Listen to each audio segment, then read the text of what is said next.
Saudamos a todos com a paz do Senhor. Estamos aqui para fazer mais um Café com Palavra. Neste dia, um dia especial.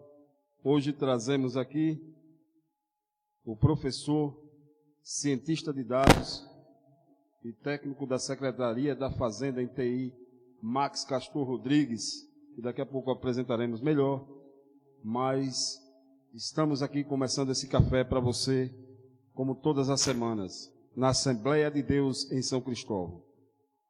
No Evangelho narrado segundo Mateus, no capítulo 7, o versículo 24, diz assim em diante: Todo aquele, pois, que escuta essas minhas palavras e as pratica, assemelhá-lo-ei ao homem prudente, que edificou sua casa sobre a rocha. E desceu a chuva, e correram rios, e assopraram ventos, e combateram aquela casa, e não caiu, porque estava edificada sobre a rocha.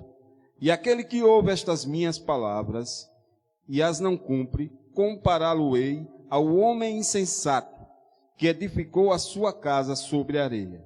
E desceu a chuva, e correram rios, e assopraram ventos, e combateram aquela casa, e caiu, e foi grande a sua queda.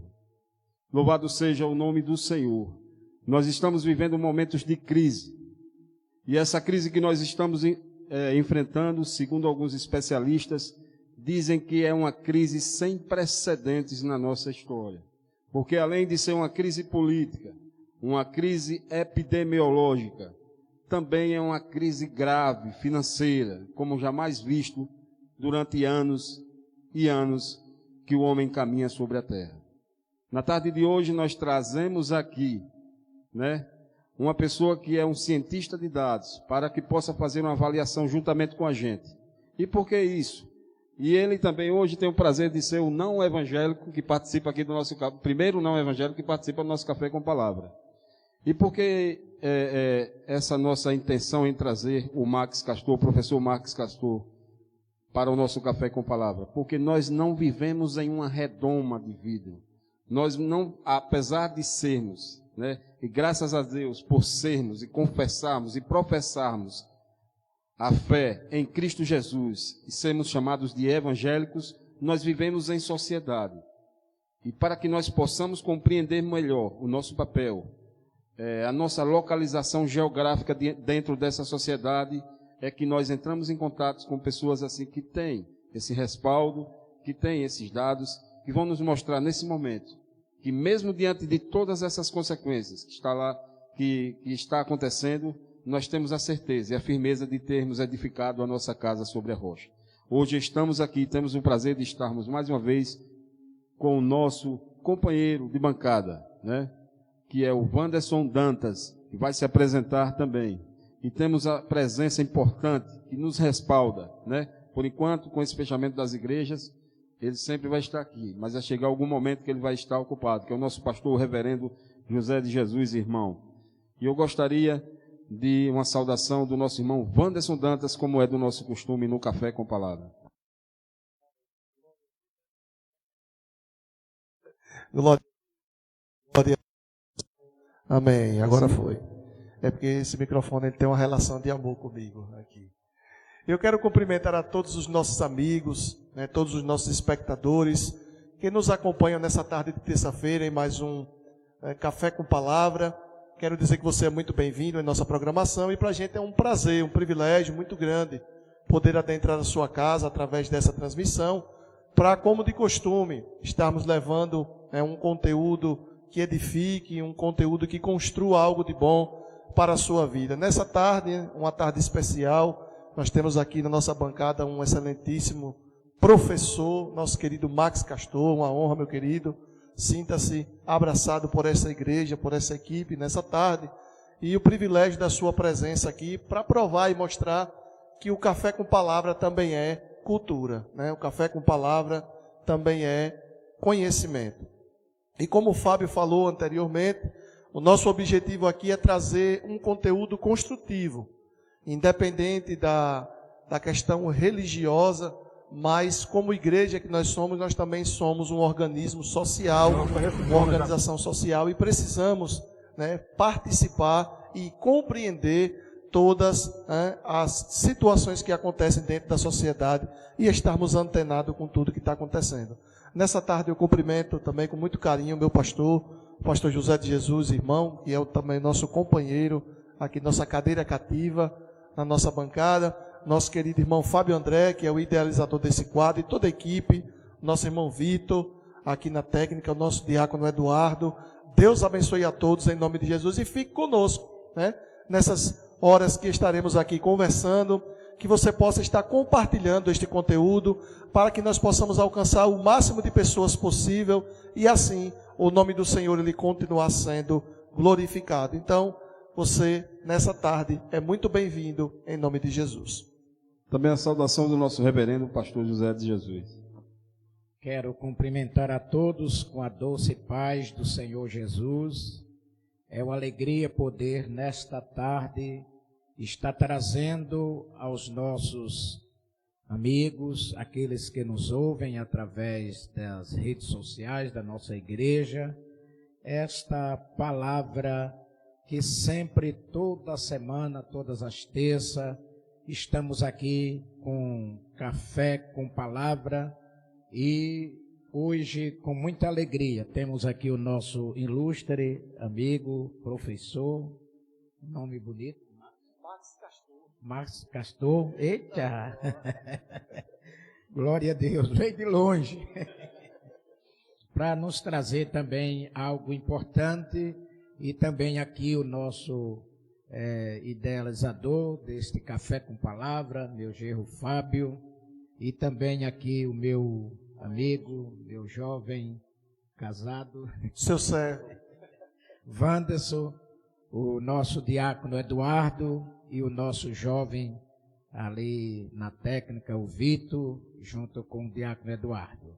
É uma alegria, e talvez nesta tarde exista pessoas que estão correndo de um lado para outro, desesperados, sem alegria, sem paz na sua vida, mas eu quero já de antemão deixar um versículo da palavra de Deus para os nossos amigos, uma palavra que o Senhor Jesus deu, e nós estamos lidando também nesta tarde, talvez tenha faltado esta paz, mas Jesus disse aqui na sua palavra em São João 14, 27, ele disse: deixo-vos a paz, a minha paz vos dou, não vos-la dou como o mundo a dá. Não se turbe o vosso coração, nem se atemorize. Glória a Deus. Esta é a paz que nós estamos aqui transmitindo.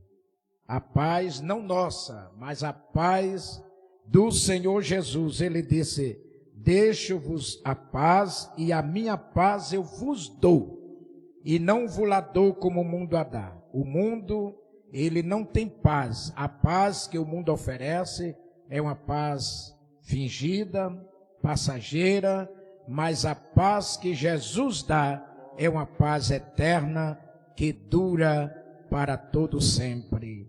Amém.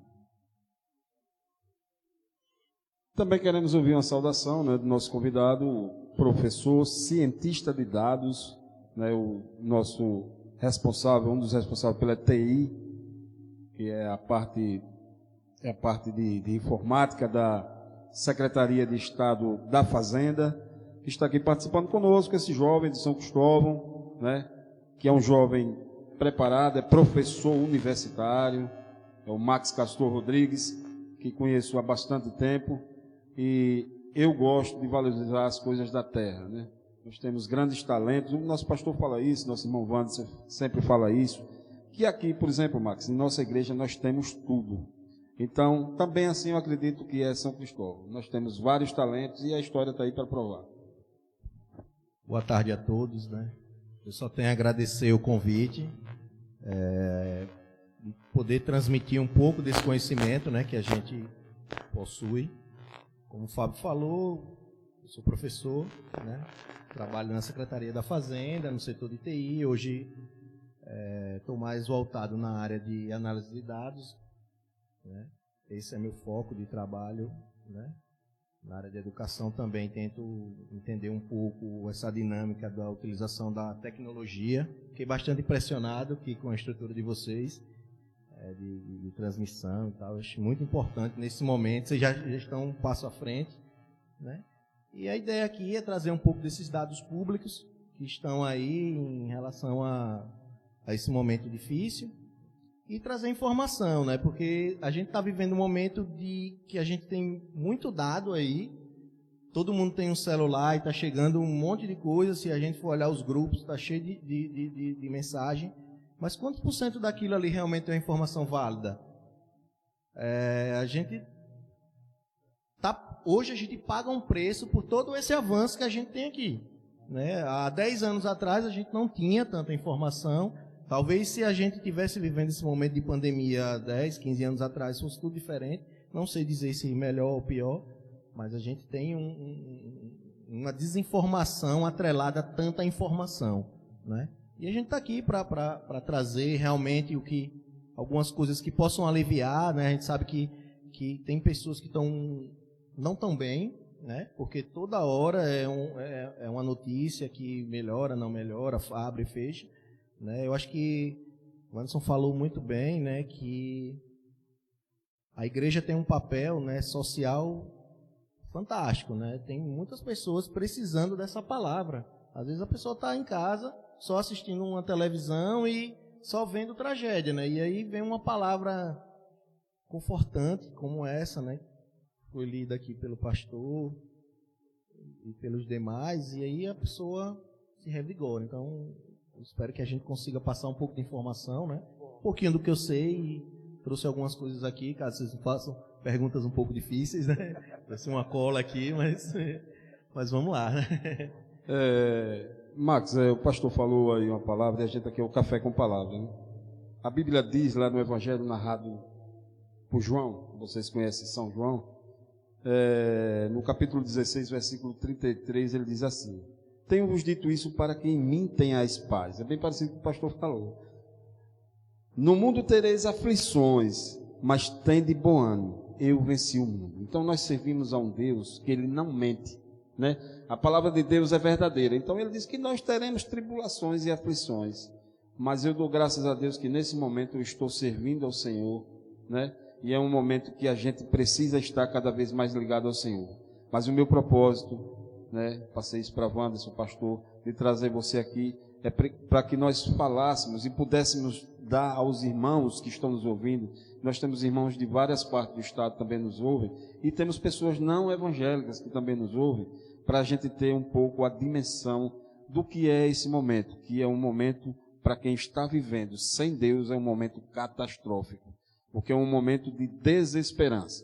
Hoje o governador do estado, ele anunciou, junto com a sua equipe técnica e profissionais da Universidade Federal de Sergipe e alguns técnicos, que não vai avançar na reabertura da economia sergipana. Quer dizer, isso é muito bom, é muito fácil para quem tem o seu salário todo mês na conta, para quem está confortavelmente, né? E diz, fique em casa, mas a pessoa que não tem nada está desesperada nesse momento, né? Max, vamos começar. Eu gostaria de fazer assim, para a gente começar, o apanhado que você fez, os dados, você é um cientista de dados, nesse momento, como você técnico da Secretaria da Fazenda, né? Como você vê esse momento do não avanço, né? Não vamos deixar um pouco de lado as questões sanitárias, mas o não avanço na economia, como você vislumbra o futuro, né, da nossa economia, do avanço econômico, quer dizer, o retrocesso econômico que nós estamos tendo, como é a sua avaliação nesse momento do trabalho, do desemprego? Porque o problema da pandemia vai vir agora, né? A conta vai vir agora. Então, Fábio, eu queria só contextualizar vocês e os demais que estão aí ao vivo e posteriormente estarão assistindo. Esses 3 meses, 4 meses que a gente chegou até aqui. Lá no início de março, quando nós só tínhamos um caso e ainda eram só rumores, né? Naquele momento, eu acho que ninguém sabia como ia lidar. A gente hoje já sabe mais um pouco para onde ir, como vai se portar no momento, mas lá no início de março, ninguém sabia como agir. Falando da economia, ninguém sabia, vamos fechar, era o mais fácil. E realmente é o mais fácil. Você está tendo um problema, você vai deixar a população em casa e você diz, fica aí, e enquanto isso eu vou ganhar um tempo aqui para pensar. Isso todos os países fizeram isso, com algumas exceções, né? A gente tem alguns países na Europa que adotaram, não, vamos deixar aberto. Enfim, eu não estou aqui para julgar também as ações de abertura e não abertura, porque eu avalio também uma outra coisa. Nenhum gestor, quando eu falo gestor, não estou falando só do cargos de presidente, governador, prefeito. Falo gestor nós que somos gestores em casa também. Pastor, que é um gestor também, né, da igreja. É muito difícil esse momento tomar uma decisão. E aí você está lá, né, com seus assessores, seus especialistas. Nós em casa estamos com nossa família e temos a seguinte questão, por exemplo. Deixamos nossos filhos ir à escola? Sim ou não? Nós vamos para a festa na casa do nosso parente? Sim ou não? A gente vai para a casa daquela nossa familiar mais idosa? São questões que, por mais que a gente pense que são questões simples, não são. Porque elas podem vir atrelada a tudo isso uma consequência. Né? Você pode ir num local, não transmitir, nem estar pegando a doença, né? Tudo bem, mas e aí? E se acontecer? Eu, desde o início, venho dizendo que meu grande medo não é nem eu ter a doença. Seria eu transmitir para as pessoas que eu amo. E aquelas pessoas vir a óbito. Esse é o meu maior medo. Eu não sei, acho que eu comentei até com o Wanderson ali na entrada. Eu me acho um cara muito forte, sempre me achei. Mas eu não sei, esse momento, às vezes, você fica na dúvida, Fábio. Então, voltando para a economia, a gente tem um monte de teoria aí. A gente tinha teorias, vai tudo, o Brasil só vai se reerguer daqui a 10 anos. Pelo que eu venho lendo e venho estudando, a gente está supondo tudo. Isso é tudo muito novo. A gente lá em março tinha uma ideia que em maio seria o pico e agora em julho a gente já estaria saindo. A gente está em julho, há estudos que a gente vai chegar no pico, né? E que em outubro é que a gente vai estar com uma quantidade de pessoas infectadas e que aí é que vai estar seguro. Eu lembro que lá em março, também no meio de março, um doutor biólogo, o Yatla Yamarin, ficou muito famoso, porque ele fez um vídeo catastrófico, né? Eu tenho pessoas próximas que assistiram e ficaram sem dormir, porque ele dizia que não sei quantos milhões iam morrer em não sei quanto tempo. E aí, tempos depois, eu escutei até de uma pessoa que ficou muito preocupada com isso, dizer, mas aquele cara não sabia nada. Eu disse, vírgula, não é que ele não sabia nada. Naquele momento, se não tivesse sido feito nada, talvez o cenário fosse esse. E a cada movimento desse, Fábio, abrir comércio, fechar comércio, tem uma reação que acontece momentos depois. Momentos que eu digo dias, semanas depois. Para o gestor, agora eu vou falar um pouco mais do gestor público, é muito difícil, porque um assessor chega para ele e diz assim, o senhor quer ser culpado pela morte de pessoas? Aí o outro diz bem assim, o senhor quer ser culpado pelo fechamento das empresas? E, além disso, tem outras questões políticas, de apoiadores, enfim, que não é o nosso tema aqui. Mas eu digo, é uma situação muito difícil. Tem setores da economia que acabaram. Setor de turismo mesmo aqui no Brasil. O setor de serviço em si, ele tá destroçado, né? Você tem restaurantes, bares, por exemplo. Bares e restaurantes. Esse setor, a gente tem pessoas se reinventando através do delivery, mas não chega ao que era antes. Quando você fala desse setor de serviço aí, eu não tenho esses dados, mas observe que a grande maioria da força trabalhadora da nossa igreja, digo isso no estado de Sergipe, que eu consigo observar, são prestadores de serviço. Geralmente a grande maioria são pessoas que não têm carteira assinada, vivem de prestação de serviço, né? A sua grande maioria, a grande massa. Né? Então são pessoas que hoje estão sofrendo mais do que outras qualquer, né? Porque elas nunca tiveram carteira assinada e tal. Então a grande maioria do nosso povo, ela não tem assim um emprego formal, né? Então, são as pessoas que mais estão sofrendo. Você falou com relação a bares e restaurantes, né? Realmente eu tive contato com um dono de bar, por acaso conversei, o dono do Cariri, e ele estava me falando que ele tem uma folha de pagamento de R$110 mil por mês, uma folha de pagamento, né? Uma folha de pagamento de R$110 mil. Então é um setor que está sofrendo muito, está sendo penalizado, de restaurantes, bares, certo? Mas aí também nós temos o setor que ainda está sendo mais penalizado, que são o setor cultural, né? Os Sim, artistas estão sofrendo. com certeza. E tal. Nós temos cantores evangélicos que também vivem de culto e tal, não sei o que, estão sofrendo nesse momento. Mas eu gostaria que você falasse dessa gama da sociedade, de prestadores de serviço, de pessoas que trabalham para prestadores de serviço, né? Essa catástrofe que está acontecendo, porque o governo tem, eu estava vendo hoje, um peso e duas medidas, né? O governo tem obras que ele diz que é emergencial, porque ali o SIC ali não é uma obra emergencial, né? O Centro de Convenções, né? E prédios, construtoras estão com as obras paradas porque não podem, né? Eu gostaria que você falasse dessas pessoas, dessa gama e dessa quantidade de Sergipe que é grande. Então, Fábio, atrelado a isso que você falou, né, nós temos que dar um zoom um pouco nesses setores, né? Sergipe é um estado que não tem grandes indústrias.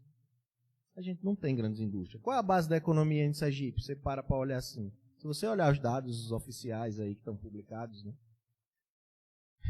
você não consegue ver assim, Sergipe é forte nisso. É forte em um segmento, mas não é aquilo que faz a diferença. Eu vou dizer a vocês qual é a base da economia de Sergipe. Funcionalismo público, né? Atrelado a isso, a gente tem esses prestadores de serviço. Você foi mais direto, né? Você falou da questão da construção civil. Realmente, eu não sei lhe dizer qual é o parâmetro utilizado para se dizer que uma obra é essencial ou não. Eu acho que isso tem mais a ver com vamos dizer assim, com características obscuras, vamos dizer assim, que não estão tão claras, né? Mas realmente esse setor, ele está muito penalizado, mas, Fábio, ele também está sendo penalizado porque já que o governo federal tem toda uma cadeia, né? O governo federal está dando R$600 a quem não tem renda, ou então o patrão pode demitir até tantos salários e aí você fica recebendo pelo governo federal, né? Tem um tipo de programa, tem esse programa, e aí quem está dentro desses programas está sofrendo, né? Por quê? Porque o empregador diz, você vai ser demitido. Com raras exceções, tem empregadores que estão tristes, estão sofrendo junto com seus funcionários. Você falou aí do dono do Cariri como exemplo, realmente, eu não vejo solução. Eu não vejo solução para um dono de restaurante de shopping. Eu vejo que aqueles restaurantes de shopping são basicamente das mesmas pessoas ali. Então o cara não tem outra renda, ele só tem aquilo ali. Como é que ele vai sobreviver, né? Não, ele está tirando o auxílio lá, vai pegar um empréstimo. Ele pega empréstimo, mas tem que pagar aquele empréstimo. Realmente é preocupante em algumas categorias, mas existem categorias que estão crescendo de uma forma fora de série.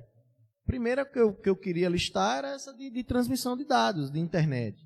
Eu tenho um amigo que ele é dono de um provedor e ele está muito bem. Ele está usando todos esses benefícios que o governo federal está dando de empréstimo e está muito bem investindo e tal. Agora até quando? Né? Porque é uma cadeia. Né? Se o que está lá na ponta não consegue gerar renda, como é que ele vai gerar renda para aquele que está lá em cima? Né? Mas, Fábio, veja,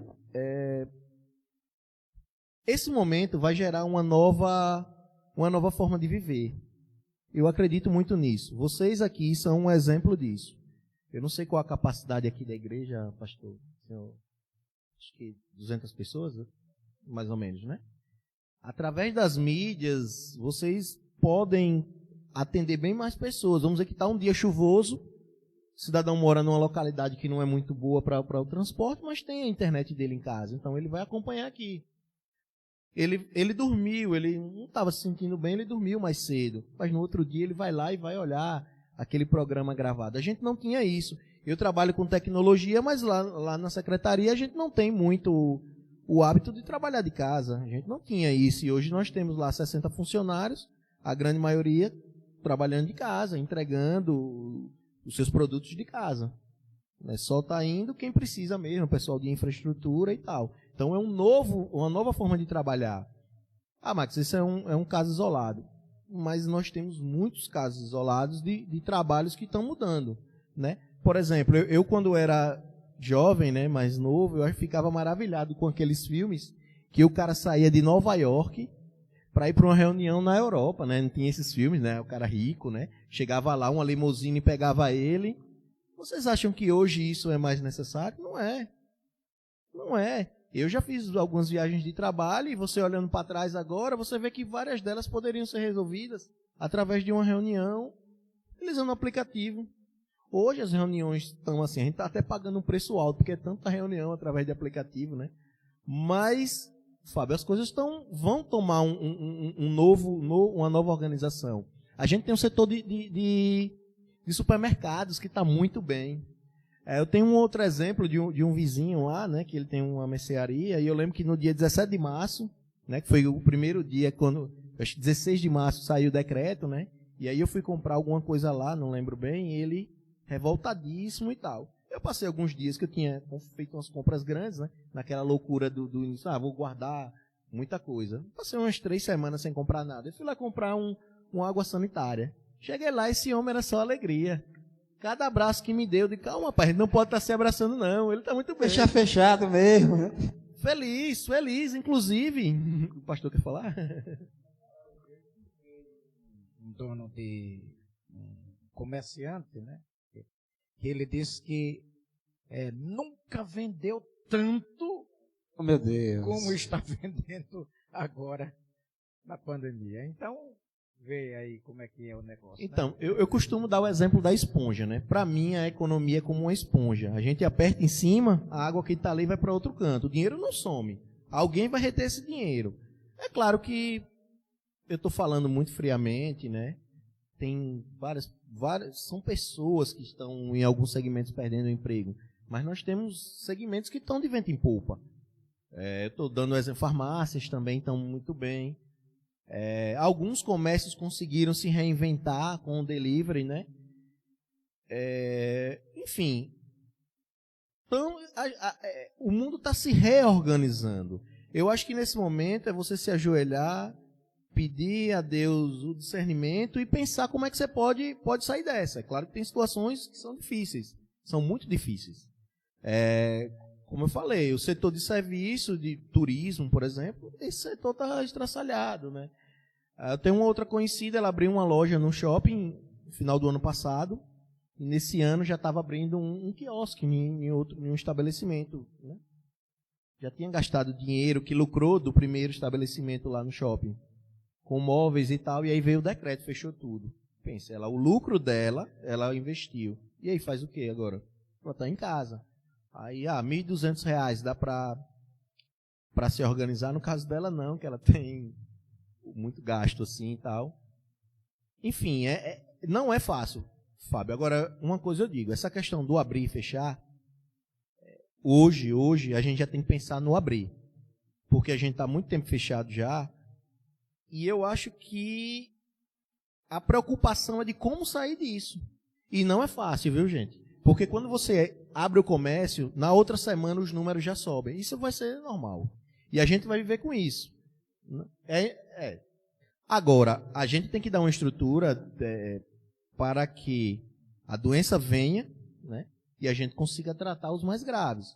Eu não sou infectologista, mas, como eu digo, eu sempre estou lendo várias visões, né, e procurando informações com pessoas que moram fora, porque às vezes você vê uma reportagem do jornal, às vezes ela é muito tendenciosa, né? Ela está enaltecendo uma coisa que às vezes não é assim, né? Agora, num grupo aqui de WhatsApp, poucos minutos antes de eu vir para cá, um colega colocou lá, que ele mora nos Estados Unidos, ele disse que a região dele já está fechando. Abriu, passou um período aberto, fechar. A gente vai viver isso, viu? Porque vai abrir, vai fechar. Isso até o final. Enquanto não tiver uma vacina segura, ou um remédio garantido, que você tome, que tenha uma eficácia, vai ser esse movimento. Uma outra coisa, Fábio, que eu queria comentar, né, que a gente está falando da economia, a Secretaria da Fazenda, na semana passada, liberou um boletim econômico e lá os técnicos fizeram uma análise por município. Ou seja, eles pegaram maio desse ano e compararam com maio do ano passado e junho desse ano com junho do ano passado. Em maio foi o pior mês assim, para o estado de Sergipe. Abril, como a arrecadação de abril é inerente a março, a gente ainda teve um suspiro, né? Porque alguns dias de arrecadação legal e vinha muito bem a arrecadação do estado, né? Você olha os números lá, você vê que vinha muito bem. Maio foi o pior mês. Aí quando eles fizeram essa análise de maio de 2019 com maio de 2020, você vê que os municípios daqui da Grande Aracaju têm uma perda muito grande no varejo, né? Essa venda mais próxima, né? Do consumidor final, que a gente chama. E no supermercado, na mercearia, né? Mas quando você olha o interior, o sertão, por exemplo, pelo contrário, você vê que cresceu. Aí você olha assim e diz, como é que pode isso? Mas aí você vai olhar o todo, né? Você não vai olhar só aquele número. Por que cresceu? Porque essas regiões não estão fechadas. Você vai olhar o nível de isolamento social nessas regiões, é o normal do dia a dia. Mas aí também, só dando um adendo aí, eu estava pensando, por exemplo, São Cristóvão é uma cidade que não tem emprego, não tem renda. Assim, as pessoas se deslocam para trabalhar. Esse dinheiro que veio do governo federal, ele movimentou de alguma forma a economia. Sim, quem claro. não trabalhar. Né? Esses 600 e em alguns casos R$1.200, eles fizeram toda a diferença, era isso que eu ia dizer. Nessas regiões mais afastadas da capital, onde a quantidade de pessoas beneficiadas é maior, fez toda a diferença, Fábio, esse dinheiro. A gente tem visto relatos de pessoas que saem do banco com R$600 e chegam numa loja e dizem, tem o que aí de R$600? Como o pastor falou, um amigo meu aqui do comércio aqui de São Cristóvão, né? Ele disse que o dia mais que ele vendeu na loja dele, desde que ele abriu há 2, 3 anos, foi agora, uma quinta-feira, que o pessoal recebeu esse auxílio. Eu tenho um outro relato de um amigo de uma loja de imóveis que a moça chegou lá com R$1.200 e disse, tem o que de 1.200? Então, esse dinheiro realmente gira a economia. Só que assim, vai acabar, né? E aí? As pessoas já vão estar com seus empregos? E outra coisa, esse dinheiro não é para você comprar uma televisão. Eu acho que, a nível de economia, vamos dizer assim, o governo federal foi muito sábio em liberar essa renda. A renda estava lá, essa receita, liberou. Não estou aqui para julgar que teve gente que não recebeu, enfim, isso aí já é um mecanismo. Mas a ideia de aquecer o comércio foi muito legal, porque o dinheiro volta, né? Através dos impostos. Então, esse dinheiro estava lá preso, liberou o FGTS também. Isso é uma forma, Fábio, de aquecer. São Cristóvão é um caso que, para mim, eu acho que segue esse padrão do Estado, né? Porque já que a renda da cidade, a base é o funcionarismo público, a gente não tem grandes empresas aqui, grandes indústrias. Não é tão afetado, Fábio. Não é tão afetado. A prefeitura continua, o governo do estado continua pagando os seus salários, então a renda na cidade continua. E além disso, tem esse auxílio do governo federal. Entendeu? Essa observação que a gente faz. Mas tem umas pessoas aí, né? Ele vai falar um pouco. Tem alguém aí mandando um recado aí? Oi. O microfone dele ali. Esse microfone é uma bênção, ele me persegue. Pastor, estamos aqui, né, com a presença do nosso querido pastor Gilvan Vilela, lá de São Paulo, em São José dos Campos, está acompanhando nossa transmissão, juntamente com a sua esposa, a missionária Cláudia. Está mandando a paz do Senhor aqui, um abraço para o Senhor. Temos aqui vários irmãos que estão nos acompanhando nesse momento, online aqui, lá de São Paulo. Você vê, o Café com Palavra está chegando longe aí. São as benéfices da tecnologia, não é isso, Marcos? Essa tecnologia traz esses... Com certeza.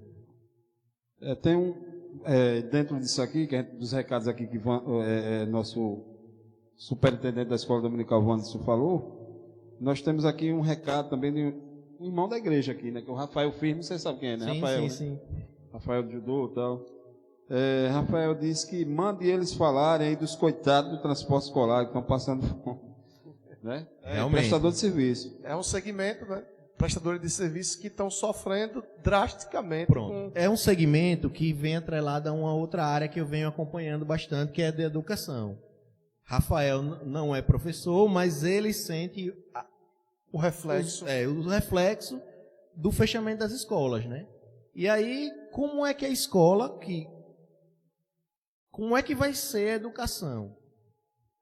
Eu vou dar um exemplo meu também. Eu estou estudando de mestrado, né? E aí veio a pandemia, pararam as aulas.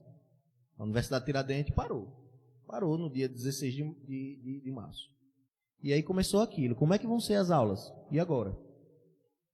O MEC não tinha liberado que pós-graduações de estrito sensu, mestrado, doutorado, fossem online, né? Remotos, com aulas remotas. E agora, como é que ia fazer?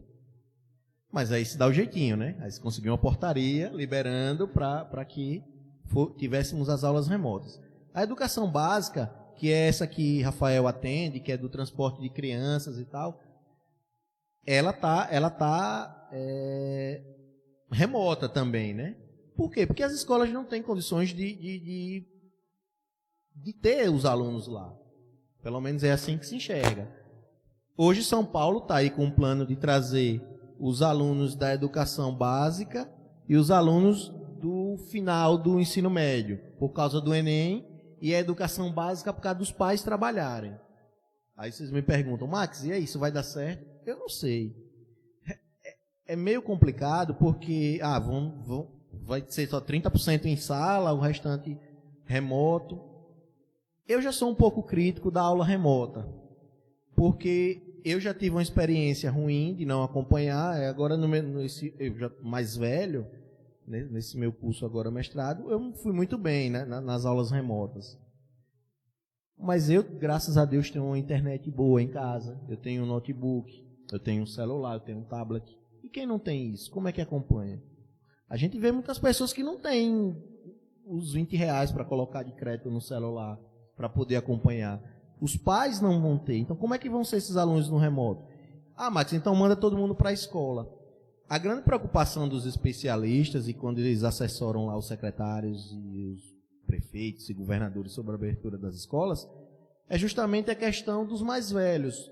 Ah, a criança, tudo bem, vai pegar e não vai ter nada. E quando ela voltar para casa com aquele vírus, como é que duas professoras numa sala, com 25 alunos, ela vai estar preocupada, ela vai estar muito preocupada em que as crianças estejam de máscara, não estejam se tocando, porque a gente, que é adulto, é super simples, cada um está no seu canto, todo mundo está aqui, se higienizou com seu álcool gel, tirou a máscara apenas para falar agora, saindo daqui vai colocar a máscara, e as crianças, como é que vão ser? Eu acho que cabe, né, também algum projeto de lei, algum decreto para ajudar esses profissionais. Inclusive eu vi na televisão esses dias uma manifestação, né? Mas assim, se você for olhar grosso modo, não tem muito como resolver, né, essa situação dos transportes. Realmente é um dos segmentos que estão sofrendo na carne, né? Assim, e sem expectativa, porque não há um plano para esse segmento, né, Fábio? Max, você tem algum dado aí sobre o impacto aí nessa faixa de pessoas que vai de 1 a 2 salários? Pronto, Fábio. Eu trouxe alguns dados aqui que eles sozinhos não têm valor nenhum, mas quando a gente começar a correlacionar eles, né, eu não gosto muito de falar desses casos do Covid, que são tantos milhões. Esses dados a gente já está enjoado, né, de ver. Eu acho que a gente tem que ver, tem que ter noção, número de mortes e tal, mas a gente tem que pensar agora de como sobreviver e como tocar a vida, né? Então eu gosto muito de olhar os dados de econômicos e olhar os casos que estão dando certo para poder dar essa revigorada, né? Eu trouxe alguns dados aqui, Fábio, dados dos boletins que eu venho acompanhando, né, e tal. Vou começar sempre falando de Sergipe, que é assim, onde eu tenho mais acesso às informações, onde eu conheço mais, né? O governo de Sergipe tem recebido recursos, né, para o combate do Covid. E isso hoje é uma realidade. O Estado tem recebido e os municípios também, né? Até hoje, o Estado de Sergipe tem recebido 363 milhões para o combate do Covid. É fonte de recurso restrita para o combate do Covid. Até hoje também a gente já tinha destinado mais ou menos 89 milhões. Você recebeu isso tudo e só gastou 89? Porque ele não sabe também. Não pode se gastar esse dinheiro de uma vez só. E eu vejo, Fábio, também uma outra coisa, né? A gente está vendo aí nos noticiários já de alguns estados, inclusive aqui de Sergipe já, os órgãos fiscalizadores estão no pé. Por quê? Porque esse dinheiro é como aquelas notas que com uma série gravada para rastrear. Esse dinheiro é um dinheiro rastreável, né? Ele só pode ser gasto no combate ao Covid. Muita gente, outro dia, o Fábio tem um grupo, né? Outro dia lá no grupo, o pessoal falando, não tem, porque aconteceu isso. Gente, está tudo aqui nas transparências. E da mesma forma que nós, como cidadãos, estamos olhando, os órgãos fiscalizadores estão olhando, e eu acredito que estão fiscalizando, porque a gente viu no Rio de Janeiro operações já muito rápido. Eu acho que nunca a gente viu isso no Brasil. Uma verba chegar em fevereiro, março, e em abril já está sendo fiscalizada. A gente nunca viu isso, Fábio. Então, claro que com o advento da tecnologia, o aumento da utilização, as coisas hoje são todas digitais, né? Então, isso facilita ainda mais essa questão do monitoramento. Mas, então, eu acho que hoje o grande problema é como usar esse dinheiro. A gente vê críticas aí de vários cidadãos. Porque deveria fazer isso? Não pode gastar esse dinheiro de qualquer forma. E para se gastar, precisa de projetos. Precisa de onde se gastar. Não vou chegar num posto de saúde, encher de enfermeiro. Tem que ter respirador. Respirador não é só respirador. Respirador você precisa contratar uma equipe técnica. Você precisa de remédio para o respirador. Aí como é que contrata a equipe técnica? Não contrata como pessoa física. Você tem que contratar uma empresa. Enfim, não é uma coisa tão trivial. Aí eu volto ao que eu falei lá atrás. Nenhum desses gestores que estão aí se prepararam para isso, não. Eu não estou dizendo que são incompetentes. É porque na história a gente nunca viveu um momento desse. Pelo menos eu acho que as pessoas que estão aqui, eu acho que o pastor que tem um pouco mais de idade que a gente, também não enxergou nada disso aí. Talvez alguém que viveu na Segunda Guerra Mundial, né, possa ter vivido momentos de tanta restrição. Mas é muito difícil hoje. Então, como eu estou dizendo, as verbas estão aí. Eu acho que estão sendo feitas algumas coisas, né? Mas é muito difícil até gastar o dinheiro, Fábio. Até gastar o dinheiro. Então, como a gente está num ano também eleitoral, a gente vê muita crítica. O que eu digo às pessoas é sempre pesquisem. Os órgãos todos estão com portais são obrigados a ter portais de transparência com seus dados atualizados no mínimo do dia anterior. Tem alguns que são até online. O cara fez uma transação, agora você já enxerga lá. O governo do estado tem, a prefeitura tem, aqui no caso da gente, São Cristóvão. O governo federal tem, então é muito fácil rastrear isso aí. E se a gente está olhando, os órgãos fiscalizadores também. Eu acho que a verba está chegando. Não é falta do dinheiro, vamos dizer assim, né? Eu vou falar um pouquinho aqui, Fábio, porque eu trouxe uns números aqui de alguns segmentos. Como eu já falei de supermercados agora no mês de junho vem com um incremento de 20%. E ele vem acumulando números positivos desde o mês de março. Agora, uma coisa interessante que a gente enxerga é que está mudando um pouco o perfil das compras da gente. Antigamente, a gente ia para o mercado 2 vezes na semana, várias vezes. Hoje, a gente tem uma quantidade menor de idas ao supermercado, mas os valores das compras são maiores.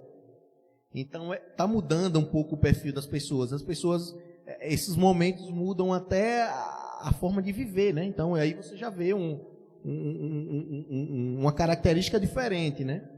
A gente tem o setor de combustível. Teve perda muito grande. Nos primeiros meses, chegou a 30%. Agora está estabilizado em cerca de 20% de perda. As pessoas estão trabalhando de casa, os transportes públicos estão reduzidos, as pessoas não estão viajando tanto. Então, o que é que acontece? Diminui a utilização do combustível, né? Tivemos incrementos agora, porque a questão das liberações, o transporte de carga não parou, né? Então, o diesel continua. Se você for dividir entre diesel e gasolina, o diesel não tem perda tão grande como a gasolina, né? Como a gente já falou aqui também, restaurantes similares. Para vocês terem uma ideia, a perda de 73%. Ou seja, esses casos isolados que a gente vê, a nossa colega fulana está vendendo bolo, está muito bem.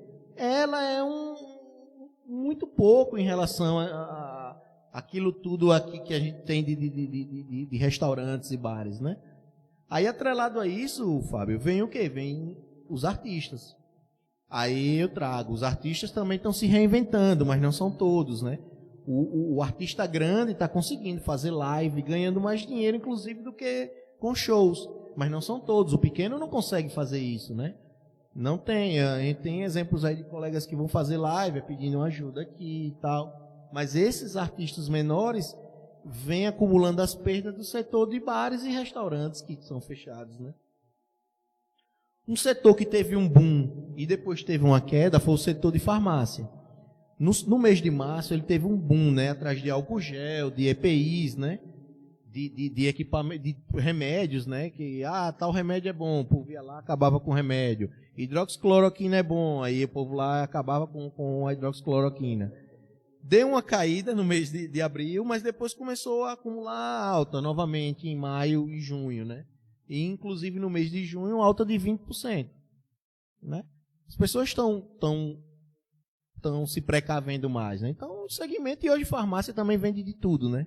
Você chega numa farmácia, você encontra de tudo. Então se transformaram em mini mercados, né? Deixa eu passar alguns relatos aqui. Tem o irmão Jorge dos Santos, a paz do Senhor a todos, pastor José de Jesus, Fábio, Wanderson. Jorge dos Santos de Socorro, né? Aí ele diz aqui em Nossa Senhora do Socorro, o hospital fechou. A ala de pediatria transformou em ala de atendimento ao Covid. O que vocês acham dessa atitude? É correto isso? Aí pergunta Jorge, né? Aí vamos lá. Marilda Fortes, amém. Gildeto Conceição Santos, Lima. A paz do Senhor, sou membro aqui da AD de Frei Paulo. Pastor Gilvan Wanderson já falou. Josefa Rodrigues, amém, meu pastor. Cleonâncio, presbítero Cleonâncio também, que hoje está vereador. A paz do Senhor, muito boas explicações. Então é isso, né? Aí, Max, quer dizer, você falou aí em vários setores aí que eu percebi que nós temos os irmãos que trabalham de carteira assinada aqui, trabalham nesses setores, né? Então o impacto aí, repare só, por que eu lhe trouxe também aqui? Porque o impacto aí está sendo muito maior nessa gama da sociedade que nós compreendemos que faz parte o meio evangélico aqui em Sergipe, né? Aqui em Sergipe. Quando você fala de distanciamento social aí, eu entendo que a gente tem que ter preocupações sanitárias. Mas a igreja, né? E o homem natural, eu não quero que você compreenda isso, mas o homem natural, ele não compreende o que é o homem carnal, né? Como assim se chama, a Bíblia diz, ele não compreende o homem espiritual. Nós precisamos, a igreja necessita, né? A igreja foi formada assim, do contato um com o outro. Então, em vários pontos nós estamos sendo prejudicados.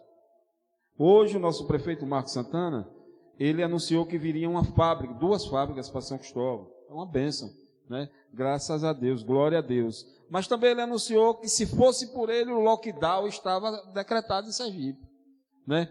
Então nós temos assim, quer dizer, nós estamos vivendo em tempos que os nossos direitos não estão valendo muito, foram postos em xeque, né?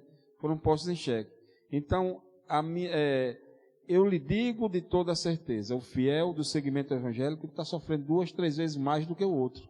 Por quê? Porque nós não temos, além de não termos o direito de estarmos congregando aqui em Sergipe, porque em outro lugar já está, Pernambuco, onde a pandemia foi até maior, né? Pernambuco e no Ceará, além de estarmos com o direito cerceado, nós também temos o agravamento econômico no bolso dos nossos irmãos evangélicos. Porque essa gama que você falou aí, que está desempregado, que está sofrendo, eu vejo claramente o retrato dos irmãos aí dentro desses dados, né? Nosso irmão Wanderson.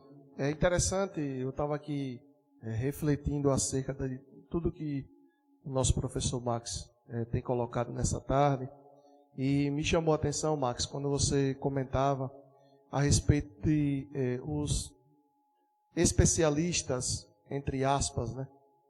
Que eles estão trabalhando dentro do campo da suposição, né?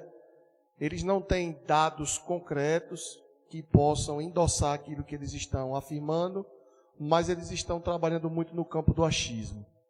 E isso reflete né, o total despreparo, como você bem colocou, para lidar com essa situação, que é uma situação atípica, né?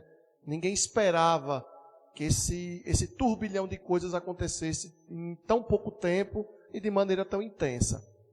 Mas o que me chama a atenção, e aqui eu quero deixar claro que a questão da organização, levando em conta o fator, questão da economia, a organização, né, e a capacidade de se reinventar tem sido o diferencial nesse período de pandemia. Você também colocou a respeito dos comerciantes, de um modo geral, que estão fazendo, podemos assim afirmar, malabarismo para sobreviver, né? Aí Fábio coloca a questão da incerteza por parte do governo, abre, não abre, fecha, não fecha. Então, tudo isso, esse turbilhão de coisas que está acontecendo, está refletindo de uma maneira bem forte na vida de quem está na faixa de renda, né, média para baixo.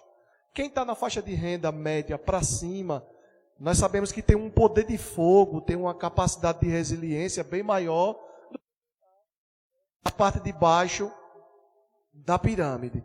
E, como falou,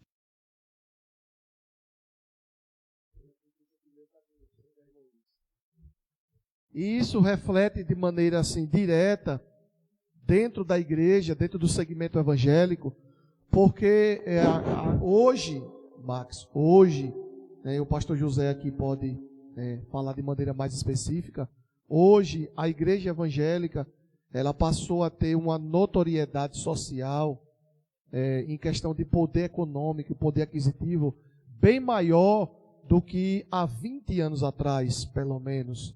Hoje, o nicho evangélico ele tem uma visibilidade social, econômica, bem diferenciada do que há 20 anos atrás. É um terço, né? Sim, hoje nós somos aí quase 50 né? milhões no Brasil evangélicos, né? Então, assim, nós das igrejas evangélicas, principalmente dentro do estado de Sergipe, nós estamos sofrendo um pouco mais, diria assim, porque ir para a igreja, para nós, é algo essencial. Frequentar a igreja, cultuar a Deus para nós, é algo essencial. Para a sociedade, para os políticos, aqueles que estão no comando, talvez eles tenham a percepção de que frequentar a igreja é um hobby. É um hobby, mas para nós não é algo essencial. E interessante quando você coloca a importância que frequentar a igreja tem num momento como esse, em que as pessoas estão com a alma abatida, com a alma amargurada, pessoas estão enclausuradas dentro de casa, sofrendo com distúrbios emocionais, síndrome do pânico, e tudo isso, né, advindo de toda essa carga negativa.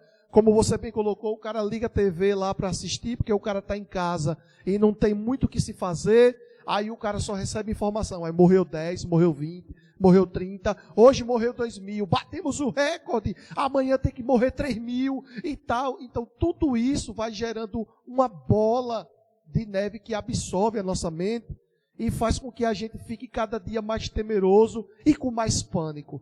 Então nesse momento é que entra, né, a questão da religião, a questão da fé, para ser a via de escape de toda essa emoção que está sendo gerada aí dentro. E também isso reflete esse cenário de incertezas pelo advento dessa pandemia, desse isolamento social, também reflete economicamente, porque a igreja, Max, ela não conta com verbas, nem com incentivo fiscal, nem com qualquer tipo de renda advinda do governo ou de qualquer uma dessas áreas, seja ela municipal, estadual ou federal, né? Quem mantém a igreja, a instituição igreja, quem mantém, são os dízimos e as ofertas dos fiéis. Então, automaticamente, quando nós nos deparamos com uma situação de desemprego, como nós nos deparamos com uma situação de recessão econômica, essa crise, essa situação também reflete na igreja, né? Nós temos pastores que estão jubilados, pastores que não exercem mais a atividade pastoral, que são mantidos, né? Tem a sua renda mantida pela diretoria da igreja, nós temos esposas de pastores que faleceram, as viúvas que são mantidas, né, pela igreja. Então, tem toda uma necessidade que precisa ser observada. É uma cadeia produtiva. Uma cadeia assim, que está dependendo de toda essa sistemática que envolve o culto, que envolve a atividade da igreja. E quando nós nos deparamos com uma posição, né, um tanto rígida por parte dos órgãos governamentais, a gente acaba sofrendo, né, do lado de cá. E a igreja não tem para onde recorrer. A igreja não tem auxílio do governo federal. Não tem lá um voucher igreja. Não tem. A gente tem o auxílio emergencial, a gente tem uma linha de crédito que o governo federal criou para manutenção do emprego, mas a gente sabe que em algum momento isso vai acabar, né? Isso não vai ficar para a vida toda.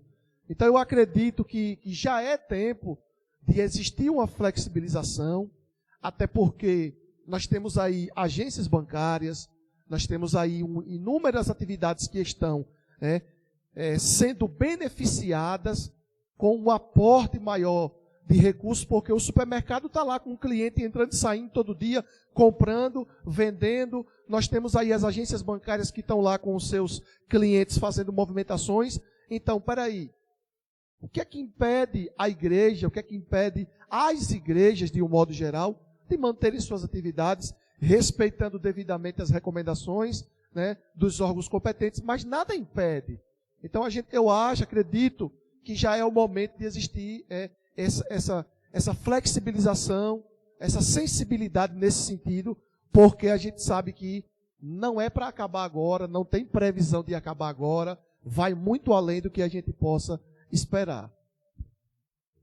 Antes de Max responder, eu quero deixar aqui Carlos Souza, a paz do Senhor Jesus, e a RR Connect colocou aqui uma nota dizendo: parabéns pela pauta em debate, está faltando uma isenção dos empreendedores locais na discussão dessa temática e da própria sociedade também. Quer dizer, da própria sociedade também. Também mandando um abraço lá ao pessoal da RR Connect. Deixe o pastor falar aí antes aí. A igreja, como disse nosso irmão Wanderson, é um lugar receber as pessoas. A gente sempre costuma dizer que aqui não é um ponto-socorro. Aqui é um socorro pronto. Onde as pessoas vêm debilitadas, problemáticas, e aqui ouve a palavra de Deus, que é a palavra que transmite saúde, tanto traz saúde física, como traz saúde espiritual. Eu tenho 53 anos que aceitei o Evangelho. Sou crente. Já vi várias perseguições à igreja, aos cristãos, aos evangélicos. Já vi muitas. Mas esta, eu acredito que foi a maior de todas. Porque um evangélico, um crente nato, acostumado, eu, por exemplo, acostumado 53 anos, estar no culto, participando dos trabalhos da igreja, e depois não poder mais os irmãos congregar, onde a Bíblia nos mostra que este lugar, ele foi consagrado ao Senhor, para que o nome do Senhor esteja aqui perpetuamente. Esse lugar é tão sagrado que o salmista Davi, ele disse assim: uma coisa pedi ao Senhor e a buscarei, que eu possa morar na casa do Senhor todos os dias da minha vida, para contemplar a formosura do Senhor e aprender no seu templo. Aqui é um lugar de alegria para aqueles que vêm tristes, vem desanimado, sai daqui abastecido, alegre. Nós aprendemos a obedecer às autoridades. Nós estamos prontos a obedecer às autoridades, desde que as autoridades não ultrapassem o que as Escrituras diz, porque a palavra de Deus é que tem prioridade. Se as autoridades estão saindo fora da palavra, nós temos que ficar com a palavra de Deus. E eu observo que abre margem para muitas coisas aí e tal, até para os motéis tem oportunidade de se abrir. Mas para a igreja, não. Talvez em outubro, libere, que é para... Já pensou essa casa aqui cheinha de gente e o camarada vir para cá? A manobra política, né? A manobra. A manobra. Mas só que o povo está aprendendo e ele se prepare que o negócio vai pegar fogo, vai ser difícil. Com certeza. Mas você vê aqui, ó, nós, os bancos, tudo Organizado, está tudo separado aqui, pessoal. separadinho, e é assim, mantendo a distância, álcool gel, a máscara, todo mundo na igreja e tal. Ora, rapaz, se Deus não guardar a cidade, em vão vigia os sentinelas. As pessoas que mais estão nos isolamentos em casa são as pessoas que mais estão com problemas. Max, o interessante é o pastor falando, as coisas de Deus são tão interessantes. Eu não vou entrar em detalhes, mas a igreja é tão abençoada e Deus abençoa tanto aquilo que Ele autoriza, que eu não vou entrar em detalhes, mas a igreja continua com a mesma bênção que tinha antes quando estava aberta. Isso aí você está entendendo? Então os irmãos continuam sendo fiel. Sabe por quê? Porque as coisas espirituais, é como eu já tinha dito antes, são diferentes das coisas materiais. Mesmo os irmãos aí dentro dos seus dados aí, você já viu, eu já visualizei, que eles estão sofrendo mais essa gama da sociedade que mais está sofrendo, nessa faixa etária salarial, mas Deus tem abençoado ainda mais o seu povo e a sua igreja. Então é como o pastor diz, em outubro estão pensando em reabrirem as coisas, né? Mas outubro o povo vai lembrar de janeiro, fevereiro, março, abril, maio, junho e todos os meses que passou com as suas privações, porque não tem sentido, né? Estou falando agora, vamos dizer, eu estou falando sem ter mais dados como você tem aí, mas não tem sentido se abrir, aglomerar em bancos, em ponto de ônibus, em terminais de ônibus, em ônibus, as pessoas, né? Se proibirem as pessoas, pronto, comércio Itabaiana. Os comerciantes de Itabaiana estavam dizendo que eles só fechariam o comércio, o governador ameaçou no lockdown, só fecharia o comércio se fechasse os bancos. Fábio, o interessante é que essa decisão de se executar um lockdown, especialistas da própria área da infectologia, eles dizem que o lockdown ele não é 100% efetivo. O lockdown ele não é uma medida 100% confiável. Ele pode trazer um benefício, ele pode trazer um reflexo positivo, como não. Então, assim, eu volto a bater nessa tecla, como o Max aqui bem colocou. Nós estamos vivendo um momento de suposições. Está todo mundo supondo. Ninguém pode achar que é o dono da verdade, porque não é. A própria OMS, acredito que Max teve conhecimento, a própria OMS... Vai para frente, vem para trás, né? Ela primeiro disse que assintomático contaminava 5. Depois, um tempo depois, veio a público e disse que concluiu que assintomático não contamina ninguém. Aí disse que o pico era em março, em maio. Passamos maio, o pico foi para junho. Passamos junho, agora o pico é para agosto. Aí hoje, já assisti uma matéria hoje dizendo que Sergipe já estão dizendo, os especialistas, que Sergipe está vivendo o pico agora. Então, a gente não tem nada de concreto. Isso. Olha, voltando lá no início da doença, né, que fizeram as projeções, essas projeções são feitas através de modelos matemáticos. O cara pega, cria uma função, né, e diz lá, vou jogar tantos milhões de pessoas em tantas cidades e sai um resultado aqui. Isso é bem simples, simplista. Quando começou lá, a gente não tinha dados dessa doença. Foram pegos dados de outras doenças e fizeram um modelo baseado em outras doenças. Essa doença vem tendo características próprias dela. Então, aquelas contas que foram feitas lá atrás, aqueles modelos matemáticos feitos lá atrás, não é que eles estavam errados, eles não eram os mais apropriados para essa doença. Pegando o gancho que eu já estava esquecendo aqui da primeira fala de Wanderson, outros países têm mais facilidade em tomar algumas decisões, em abrir alguns segmentos e tal. O Brasil, a gente tem muita dificuldade, eu também entendo por quê. O Brasil tem vários Brasis dentro dele, né? A gente aqui tem cidades que vivem como cidades da Europa, ótimas cidades da Europa, mas a gente tem cidades também que vivem como as piores da África, né? De pobreza e tal. Então, como é que se faz um projeto, como é que você faz um plano de ação para abranger todo mundo?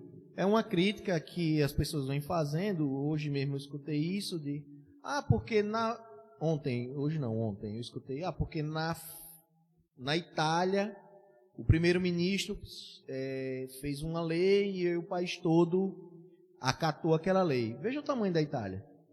Aqui no Brasil não tem condições, porque tem que ser regionalizado. Além disso, a Constituição permite, que é diferente, a Constituição brasileira tem um caráter, a italiana tem outro lá, né? A gente aqui somos federações e tal.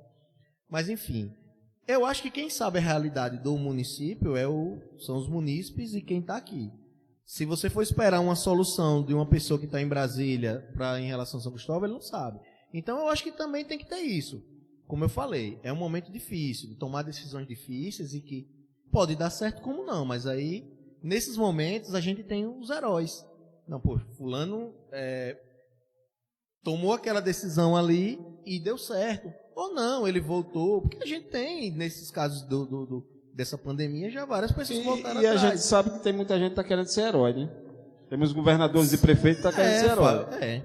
Fábio, porque quando você fala em política, o ser político é diferente da gente. Porque você falou das né? peculiaridades diferentes do Brasil e de outros países, então a grande diferença do Brasil foi a questão que foi a polarização política com a Covid-19. O que acontece, na verdade, é que tudo partiu de uma decisão tomada pelo STF, quando ele tirou, né, a obrigatoriedade dos estados de seguir o direcionamento do governo federal.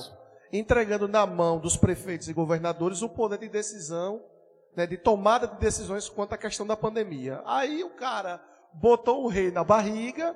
Mas veja, hoje a gente pode avaliar desse jeito. Agora, mas naquele momento a gente não estava avaliando assim. Mas o presidente Bolsonaro, com todos os seus arrojos, ele falou que iam entrar e não saberiam como sair. E realmente é isso que a gente está vendo agora. Tem estado que está saindo no pico, né? Tem estado que está saindo no maior número de casos e tal, está saindo no pico. Tá saindo. Sergipe, o governador está querendo sair, mas está no momento porque, Fábio, olha, para fazer, como eu falei, não sou infectologista, mas o que é que eu venho acompanhando? Para você sair disso, você tem que fazer duas coisas. Testagem em massa e ter leitos de UTI. Quando você vê esse número muito alto, inclusive agora está tendo um consórcio de veículos de comunicação que estão fazendo... Mas é para desmoralizar o governo. Mas eu ia falar de um gráfico interessante que eles fizeram, que é um gráfico chamado médias móveis. Eu vi. Esse sim é o gráfico interessante. Não adianta você pegar a morte lá de março. Ah, mas você está banalizando a morte? Não é isso não. Para você fazer a conta correta, você tem que fazer uma média móvel. Ou seja, você tem que trazer a realidade mais próxima. Aí eles têm lá, que se tiver até 15% está estabilizado. Sergipe, se eu não me engano, estava com 7%, está estabilizado. A partir desses dados mais, como é que eu digo, mais próximos do dia atual, quando começar a cair, aí sim. e o número de mortos começar a cair. Porque a gente tem exames represados, tinha outro dia Tem uma mais de série 3 de mil. situações que impactam no resultado. Então, analisar, fazendo a coisa certa, veja, lá no início não foi feito isso. Hoje é fácil para mim também criticar lá. Não fizeram, foi uma média geral, pegou o total de mortos, dividiu pelo... mas estava se aprendendo. Uma coisa também que eu queria deixar claro, quando o pastor falou da igreja e tal, eu trago essa realidade dos municípios para dentro das instituições religiosas, falando das mais diversas. A gente vai ter igrejas com essa estrutura que vocês têm aqui, perfeita, que com certeza dá para atender dentro do que está no projeto aí, com certeza. E com segurança, o fiel vai vir aqui. É claro que o risco sempre há, mas o risco é mínimo dentro dessa estrutura que vocês têm aqui. Mas você também vai ter aquele caso que não. Eu vi um vídeo semana, né, de uma igreja, eu acho que era uma igreja clandestina, assim, que é tipo uma garagemzinha e tal, bem pequenininha, todo mundo lá pulando, e era recente, porque é uma pessoa conhecida minha. Então ali realmente não tem... No final do culto, acho que teve um aniversário, aí estava todo mundo abraçado e tal. Ali realmente demonstra uma falta de condições. Mas aí o que é que acontece, Fábio? A gente penaliza quem anda correto, tá igual o comércio. Porque você chega, se você for no interior, tá aberto aí. Como eu digo, é fiscalizar, é testar, ver onde é que estão os casos. Eu tenho essa conta. Max, vá ser gestor lá. Eu sei que é difícil. Eu sei, eu jamais vou... Tomar a decisão é a diferença. Se você vai para a história como um herói ou como não, né? É interessante, o que eu observo também, é que a China, que foi o precursor, hoje ainda tem casos sendo registrados, ainda que numa proporção pequena, mas até hoje ainda tem pessoas que estão sendo contaminadas. Itália, mesma coisa. Todos os países que já conseguiram estabilizar, né, o quadro da pandemia, eles estão passando ainda por uma recorrência de contaminação, o que vai acontecer com o Brasil. E o que eu acho interessante é quando você coloca, Max, que o problema, na verdade, é a oferta de leitos e a testagem em massa. E quando a gente vai ver o que está sendo feito para se atingir esse objetivo, quase nada. A preocupação é, fecha comércio, abre comércio. Fecha isso, fecha aquilo. Abre isso, abre aquilo. Sim, mas testagem em massa. Disponibilização de leitos. O que é que está sendo feito para isso? Não tem. Um exemplo prático disso, São Cristóvão. O que é que você vê em São Cristóvão aqui? Qual é a disponibilidade que São Cristóvão tem para estar fazendo teste em massa ou um número maior de testes nas pessoas aqui? Não tem. Você vai no posto de saúde, você vai no hospital, chega lá, se você chegar e espirrar na recepção, o médico já lhe dá 14 dias e manda você para casa e bota lá que você está suspeito de Covid. Mas a gente sabe que tem rinite alérgica, a gente sabe que tem as inflamações cotidianas de garganta e outros tipos de enfermidade respiratória que não é Covid. A gente vai para as tratativas do governo municipal com relação à questão econômica do município, você não tem. Você não tem um incentivo para a manutenção do emprego, embora o emprego aqui é uma raridade, mas a gente sabe que a gente tem comerciantes, tem pessoas aqui que movimentam de maneira informal e precisam ser vistos. E não estão sendo vistos ou não tem um plano de ação nesse sentido. Partindo para o governo estadual, eu estava dando uma olhada no plano de reabertura da economia do governo aqui, e ele pegou o ipsiliter e copiou de São Paulo. Né? Ele não se deu nem ao trabalho de fazer algumas adaptações. Ele pegou São Paulo, botou o nome Sergipe e começou a aplicar aqui. E desconsiderou justamente o que você coloca, a questão da regionalidade. São Paulo é São Paulo. Nordeste, Sergipe é Sergipe. A gente tem um outro contexto. A gente não tem aqui, Max, grandes indústrias que alavanquem a receita do Estado. Aqui a gente tem pequenas pessoas, pequenos produtores, pequenos comerciantes que precisam, né, comercializar, precisam movimentar o seu negócio para subsistir.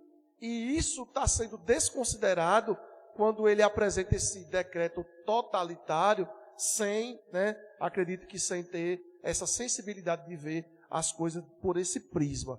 Mas, é como eu estou dizendo, e você bem colocou, a gente não tem o mínimo de ideia de quando a gente vai superar ou quando a gente vai, né, zerar essa situação. Então a gente precisa, né, nós aqui na igreja, Max, né, orientados pelo nosso pastor, pelas nossas lideranças, nós temos buscado em Deus, através das nossas orações, né, pedido a Deus que nos socorra. Né? Nós temos nos apegado à fé, através daquilo que Deus, Ele é e representa para nós, a questão do cuidado. Deus, haja. Deus, tome uma atitude, opere um milagre, sobre essa praga aí, né, para bem distante daqui, porque o povo precisa viver. O povo precisa viver.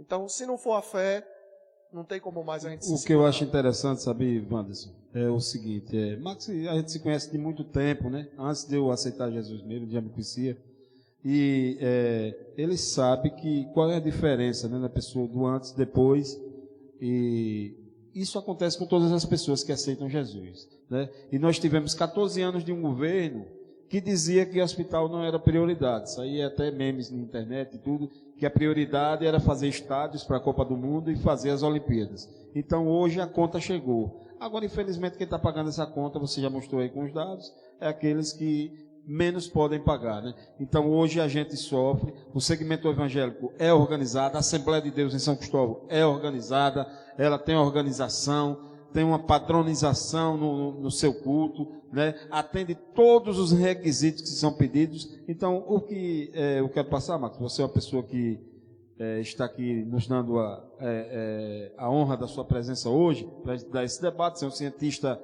de dados, é uma pessoa que tem capacidade, é uma pessoa que faz parte da sociedade, tem muitas amizades, eu conheço, com pessoas importantes, e faz parte de um setor que está até influenciando o abre e não abre, né, que é a Secretaria de Fazenda. Eu sei disso, porque eu converso muito com você e eu sei. Então, você apresenta esses dados aos gestores, aqueles que mandam, vamos dizer assim. Mas o que eu quero dizer é o seguinte, é que somos penalizados, não só a igreja evangélica, como a católica também, como outros cultos também. Estão sendo penalizados aqueles que se apegam às suas religiões por conta de governos irresponsáveis que passaram e não fizeram o dever de casa. Como o Wanderson diz, São Cristóvão não tem um leito de UTI. Qual é o leito de UTI que tem aqui em São Cristóvão? Que teve, né? Um hospital que é bem estruturado, mas uma estrutura aí, ó. Não tem um leito de UTI. Então, quer dizer, nós continuamos sendo penalizados. Como você disse, muita coisa vai mudar, muita coisa está se estruturando, e acredito eu que até na escolha dos nossos gestores vai mudar, porque nesse momento legados, foi apresentar, nesse momento caiu aquela máscara, caiu aquela cortina, descortinou a incompetência de muitos, né? Tem muitos que estão se mostrando competentes, mas a incompetência de muitos que está batendo cabeça como um boi preso dentro de um quarto, né? Está aí, batendo cabeça. Então, isso tudo também vai ser outro fator que vai ser de transformação da nossa sociedade, acredito eu. Vamos, quer falar, o pastor? Pastor, posso falar, meu pastor? Outra coisa, Max, e você, entrando agora na questão da educação, você como professor, eu queria que você dissesse para nós, como professor, qual é a sua perspectiva para que os alunos, de um modo geral, como é que eles vão lidar para sair dessa situação de pandemia? Eu não sei, porque nós temos aí alunos que estavam se preparando para Enem, para prestar vestibular, e tudo isso acabou desconstruído por essa situação da pandemia. Então, você como professor, o que é que você vê nesse sentido? Como é que vai ser para a retomada do ensino, tudo isso aí? Como você acredita que pode funcionar? Então, Wanderson, eu participo de alguns grupos de pesquisa, né, e tenho acesso a algumas pessoas assim que também fazem parte da cúpula do estadual de educação e tal, e a gente às vezes conversa em grupos de mensagem, né, e hoje através das videoconferências, né. Sinceramente, eu acho que é um sentimento de impotência, porque é um momento novo. Vocês, quem é pai de alunos menores, está vendo aí como é que está se dando, né? Às vezes eu converso com alguns amigos, rapaz, eu vou tirar da escola, porque eu não estou vendo o desenvolvimento e tal. Por quê? Porque a gente tirou a carga da escola e jogou nos pais, né? Só que o pai não tem a estrutura para passar o aluno, não é para passar o conhecimento para o aluno. Né? Não é só você botar um filho na frente de um notebook que ele vai aprender, não é assim. A gente sabe que as crianças têm vários temperamentos, tem os mais tranquilos, tem aqueles que são mais, vamos dizer assim... Eu tenho um exemplo, Marcos. Meu filho está assistindo aula por videoconferência e ele abre o bate-papo. Na hora da aula ele vai lá, abre o bate-papo e fica digitando mensagem, conversando com os colegas na transmissão da aula. Então, aí você tem que estar olhando, né? E se você volta a trabalhar e a criança tá ali, né? Você tem que estar fiscalizando, porque ela pode sair da página da escola e entrar em outra coisa, né? Então é um momento ímpar que eu acho que os profissionais de educação não esperavam. Só para deixar aqui para... Rodney está informando aqui da RR Connect que o serviço de WhatsApp e Instagram deu uma parada em quase todo o país há poucos instantes. Quer dizer, quem confia na tecnologia pode continuar. Então, vai acontecer isso, né, em alguns momentos, né? Mas assim, eu converso muito com o pessoal, né? A gente participa de grupos de pesquisa, pesquisando realmente como é que vai ser esse momento. A gente já tem educação à distância. Só que eu uso sempre essa frase, né? Educação à distância para a criança do infantil e dos primeiros anos da escola é igual você pegar uma calça 40 e jogar numa pessoa do corpo 30. A educação à distância não foi feita para eles, para os menores, porque esse tipo de educação é baseada no contato, a coisa cognitiva, eles têm que brincar. É assim o que eles estímulo, aprendem. né? O estímulo. Todo mundo já passou por isso e a gente era assim. Então, essa primeira educação é baseada nisso. Quando você tira isso e isola uma criança e coloca uma aula engessada, a gente está vendo também profissionais sem preparo e se dividindo lá em artista, em ator, né, e se pinta e pula para chamar a atenção, que eles também são reféns dessa situação, né? Então, Wanderson, eu acho que esse ano de 2020, sendo muito pessimista, assim, eu acho que é um ano perdido para a educação básica, né? Aí você me diz assim, Max, então eu vou tirar meu filho da escola. Aí eu acho melhor não, porque você vai perder um ano da criança, esperar que o ano que vem as escolas consigam se reinventar. Eu acho que vai mudar, porque assim, eu também trouxe algumas coisas que são os legados positivos dessa pandemia. A gente não tem só coisa negativa, né? A gente vai ter legados positivos. Por exemplo, uma aula que não precisa, um aluno já com 16, 17 anos, no último ano do ensino médio, às vezes ele não precisa ir para a escola. Por que a escola não pode disponibilizar se ele tem aquela estrutura de internet legal? Pro aluno, disciplina, se ele tem aquela disciplina... Algumas disciplinas online, né? Já que o MEC já regularizou isso aí, já se pode. Então, às vezes você tem, a gente que mora aqui em São Cristóvão mesmo, quando eu estudava em Aracaju, eu tinha que ir para lá, assistir uma aula. Hoje não precisam disso, e isso vai desenvolver cada vez mais. Uma escola menor vai procurar algum aplicativo que seja mais útil para ela, mais em conta, para ter as aulas online dela, né? Mas, só fechando aqui, Fábio, então, como professor, você acredita que esse ano de 2020, academicamente falando, ele foi zero? Isso, olha... Zero. Isso fazendo uma média. É claro que tem alunos que eles conseguem absorver o conteúdo. Mas esses daí são os que estão fora da média. Pronto, né? Então. Mas a grande maioria, pelo que a gente vê, são os pais. Tirando o tempo dos pais, né? Aí alguns aproveitam que o pai está em casa, mas e quem não está com o pai e com a mãe ali para acompanhar? Ou não tem, né? Ou não tem. Às vezes o pai não tem paciência, né? Que é normal isso aí, né? Como é que vai desenvolver um conteúdo com o filho? Eu sou muito pessimista em relação a isso. Só para dar uma deixa para o pastor. O que é que você acha de aula online? Assim? Você acha assim, um tipo de contato assim da online? A aula online? Sim. Então, Fábio, eu tive uma experiência muito ruim quando eu fui fazer o curso de matemática à distância. Você disse que não se adaptou. Não me adaptei, gostava muito de matemática. Agora veja, o culto online, você acha que é a mesma coisa? Se eu acho que é a mesma coisa... Não, assim, você, certo. Estou perguntando você que não é do o pastor falou uma coisa, eu não tenho o conhecimento religioso, mas eu vou falar uma coisa mais puxando para o lado da filosofia.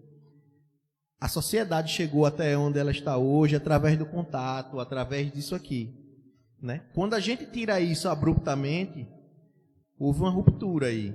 Aí a gente vai ter pessoas que vão se acostumar melhor, mas eu acho que a grande maioria vai sentir falta, principalmente uma pessoa mais velha, né? Ela ela quer dar o abraço no irmão depois, né? Que é uma coisa que você transmite. O calor humano é importante. Isso aí são coisas que a gente não pode medir através de um número, de um gráfico, né? Isso aí não tem... E você, Max, você foi cirúrgico agora do seu ponto de vista, apesar de você dizer que não tem esse conhecimento, mas você foi cirúrgico na sua visão, porque Jesus, a Bíblia nos mostra que Jesus veio justamente, a pedagogia de Jesus no seu ministério foi justamente esse ponto de vista que você colocou. A religião, né, da época estava sendo pregada dessa forma, sem esse contato, sem essa distância, apenas aquele ritual, aquela cerimônia, e esse calor humano não existia. E nesse cenário Jesus aparece trazendo essa nova visão, essa pedagogia do contato, do olho no olho, do aperto de mão, do abraço. Então isso aí foi um dos fatores, né, que marcou a história, porque Jesus ele agia dessa forma, ele era realmente diferente. Jesus podia ser virtual, né? Poderia, né? Poderia. Ele poderia ficar lá de cima, aparecer lá, só dando as Ia diretrizes. ter o mesmo impacto? Pessoal. Não é, pastor? Jesus poderia não vir, né? Ficar Ele de longe, poderia, ficar né? de longe só. Fazer uma live dessa aí de Vitor aí, de Eduardo aí. E a multidão tinha prazer de estar com ele. Estar com ele, estar com Jesus. Então, esses trabalhos que a gente faz assim, virtual as pessoas, é muito complicado. Até porque nós temos uma classe de pessoas que pouco conhecem isso aí. Nós temos aqui... Primeiro tem que haver vamos dizer assim, uma catequização da utilização dos equipamentos, né? Porque tem muita gente que utiliza apenas como WhatsApp, pronto. Só o WhatsApp para ver ali, não gosta nem de escrever, manda um áudio e pronto. Então, primeiro, o momento realmente, para quem já está habituado, é ótimo. Mas para quem não tem contato... É muito difícil. Eu tenho um exemplo, Max, dentro da minha própria casa. A minha mãe, ela tem um telefone, ela utiliza para fazer ligação e receber ligação. Se ela quiser assistir um culto online, ela vai para minha casa para assistir comigo. Porque ela em casa, ela não sabe pegar e assistir. Então, assim, a gente tem no nosso corpo, na nossa membresia, as pessoas que frequentam a nossa igreja, a gente tem uma grande parcela de pessoas que são pessoas de idade, são pessoas que vivem num contexto totalmente diferente com relação à questão da tecnologia. A gente sabe, como você falou, que a situação de crise é um cenário que propõe mudanças. Ele tem uma carga negativa, mas ele também tem uma carga positiva. E a gente pode ver isso aqui do nosso lado. A gente tem o nosso pastor aqui que não é muito fã de celular. Né? Nunca foi, não é, mas em virtude da necessidade, hoje ele tem um celular. E está se esforçando, né, pastor? Está se esforçando para lidar com ele. Mas aí é que está, né? Esse é o grande diferencial. Pode-se dizer, isso é um jargão de máquinas aí, mas não, gente. É nesse momento que a gente tem que procurar a força, cada um dentro da sua crença, dentro da sua... E se reinventar, né? Porque ideias legais estão acontecendo, Fábio. A gente tem aí uma quantidade imensa de startups que a gente chama, né? De empresas pequenas, desenvolvendo coisas para o Covid. Muitas dessas coisas não vão para frente para o Covid, vão para frente para outras coisas. A gente está tendo agora, por exemplo, um dado que é real, esse aí, que é o incremento de utilização de pagamentos sem dinheiro. Isso é fato, as pessoas estão evitando. Por quê? Com certeza. O dinheiro transmite muito e tal. Então, essa tecnologia, eu mesmo tinha, nunca usei. Um cartão de crédito que eu tenho, não precisa passar ele de longe. E eu nem lembrava disso. Outro dia eu fui comprar um sanduíche ali no McDonald's, no Bob's. A menina pegou o cartão, eu querendo me passar a senha. Ela pegou, já chegou a mensagem do celular. Aí depois que eu lembrei, isso aqui é só chegar perto. Aí compras até R$50. Mas esse tipo de coisa vai se popularizando. E outras coisas, tem muita gente estudando muita coisa. Eu venho acompanhando, no Brasil um pouco menos, né? Mas fora do Brasil, a gente tem muitas iniciativas aí de coisas que devem ser usadas, que eram para ser usadas no Covid, mas que não, vão ser usadas em outros segmentos. A questão aqui da igreja, para mim, é o seguinte: vocês estão à frente de muita gente, de muitas instituições, porque isso aqui tem um atingimento muito grande, enquanto aqui tem 200, mas vão ser os 200, mais não sei quantos simultâneos, mais outras pessoas que vão chegar do trabalho mais tarde e vão assistir, outras amanhã, e por aí vai. E ao longo dos anos, vai que pode ser que daqui a 2, 3 meses, Fábio, Max, vamos lá fazer uma live novamente. Eu vou assistir, eu digo, rapaz, será que mudou aquilo que a gente conversou lá atrás? Isso aqui acaba se tornando um dado para o futuro. Sim. E isso gerado através de um momento de exceção, né? Os mais antigos dizem, gerações sem guerra são gerações fracas, né? Tem essa máxima aí. Eu não coloco a palavra guerra, mas eu coloco situações difíceis. É claro que a gente está vivendo uma coisa que é muito complicado. Está havendo mortes de pessoas próximas, conhecidas, e isso é ruim. Mas isso vai ter uma parte disso também vai ter positiva. A questão de higiene. Eu sou louco do álcool gel, vamos dizer assim, porque quando eu chego da feira com minhas coisas, é álcool gel, é água sanitária e tal. Rapaz, não precisa não, é melhor eu passar, é melhor eu garantir, já está aqui o álcool gel comprado e tal. Mas a gente já poderia... Quantas doenças oportunistas, salmonela, enfim, eu não sei dizer nomes assim, mas que a gente pegou porque comia uma coisa com a mão suja. Sim. Uma gripe que pega porque não lavou uma mão para comer alguma coisa. A mudança comportamental, né?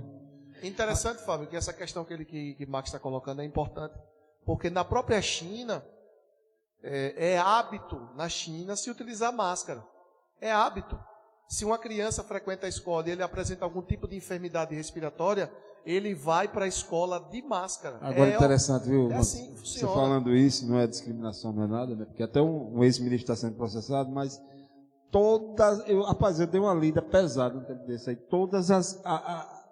90% das pandemias mundiais vieram da Ásia. Da Ásia. É interessante. E eles andam com aquelas máscaras a vida toda, né? A gente vê Vietnã e tal. Eles têm esse hábito de agir assim. Edivaldo Ferreira, que bênção. Mesaque dos Santos Virgem, parabéns pela pauta atualizada. Mesaque diz, para alguns pais, manter seus filhos na escola sem a sua renda fica complicado. Conheço alguns amigos que já tiraram seus filhos da escola por motivo de ter suas rendas diminuídas. Meire Siqueira assistindo, com Carlos Souza também assistindo. É isso aí. Então, quer dizer, a gente, né, trouxe aqui um cientista de dados e, graças a Deus tem... Pode continuar, mano. Agradecer aqui vocês, muito bem recebidos, as perguntas dentro do que eu consigo responder, o que eu não consigo.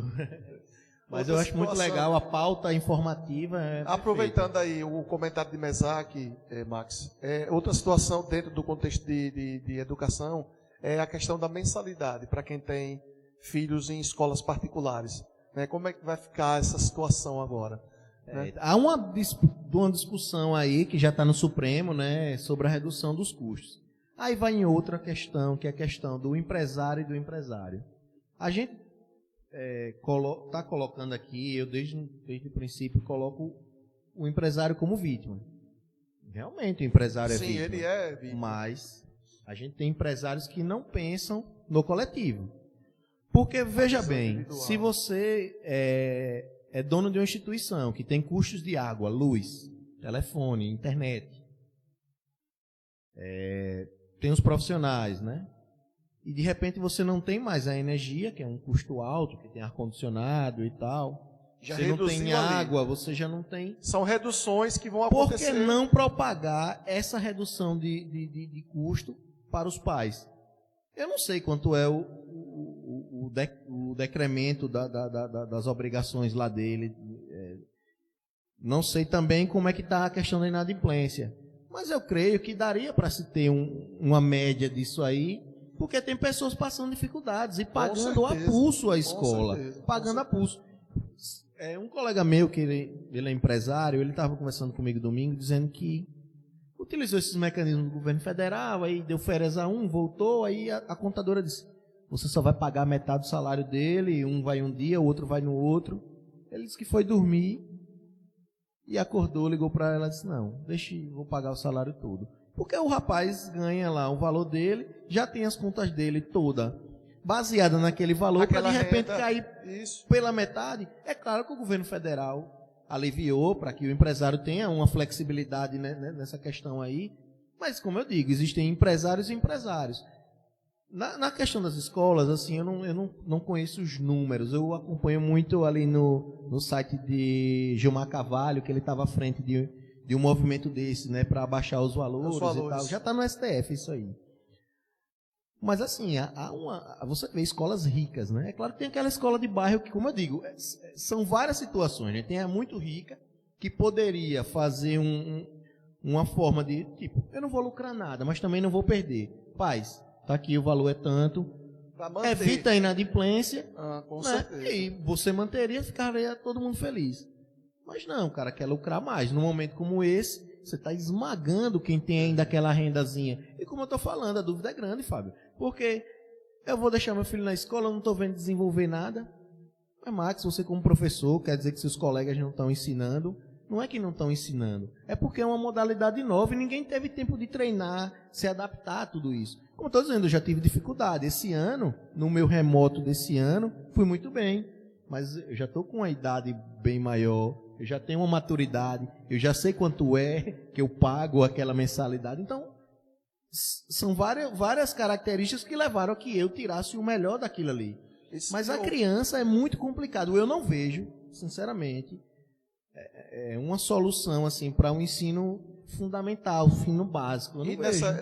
Justamente nessa faixa etária, Max, das crianças, do ensino fundamental, quem tem o papel de avaliar o desenvolvimento escolar, eu acredito que seja o próprio pai, o pai e a mãe, que julga se a criança está desenvolvendo naquela escola ou não, se ele está tendo algum tipo de dificuldade. A nota é simbólica, vamos dizer Exatamente. assim. Né? Então, assim, o próprio pai, hoje, os pais em si, com essa nova modalidade de ensino, ele tem como ver que o filho ele não está, né, desenvolvendo aquilo que está sendo proposto. Então, eu concordo com você, acredito que Fábio tocou no assunto da saúde, mas a pandemia não escancarou só a saúde, escancarou a educação também, né? Max, Wanderson tocou nesse assunto bom, e Mesaque, sobre o pagar dos pais, né, poder pagar.